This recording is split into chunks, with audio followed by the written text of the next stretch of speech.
Why do we need to read Not Working? I want to cut to the average viewer, the average listener. Why do they have to read your academic book on our failed labor economy? Well, I try and make it not academic, actually. I try and make it as readable as you can. But I think the reality I'm trying to explain is the world changed in 2008. The wage curve first book kind of wrong. Everything fundamentally changed, and policymakers have got it wrong. And I try to explain why wage growth is low and why policymakers have made things worse, and the importance of decent jobs, good jobs, stable jobs. Something horrible happened, a title of a chapter. Right. Is it about the full-time conundrum? Is it about the shift from benefits that we've seen, the world to part-time? What's the something horrible that happened? Well, something horrible was the world shifted in 2008, and workers got scared. Workers were scared senseless. Think of the phrase, safe as houses. Well, first thing you realise is your house wasn't safe.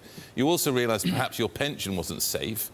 And essentially what's happened is that people have not restored their standards of living compared to the past. In the UK, pay packets are 6% below what they were in 2008. We've never seen a period of so-called recovery like that. So then there's a contrast the book talks about. Policymakers saying, all is well, we're at full employment. The Fed said we raise rates. And the people say, well, we're hurting. We don't feel that. We vote for populism around the world.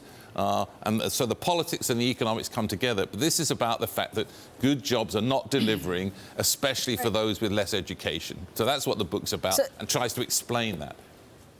OK, so you explained that, but how would you fix it, Danny?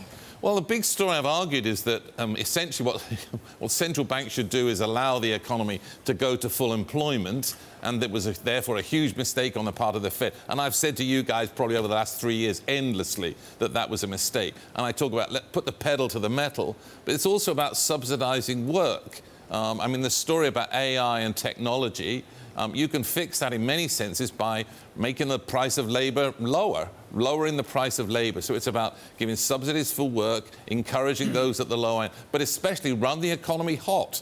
Why did you raise rates when we were a long way from full employment? And the book talks about lots and lots of people who are underemployed, which means their pay is less than they would like, and they'd like more hours, even at the going wage rate. So this is a complete kind of misunderstanding by policymakers on how the labour market works.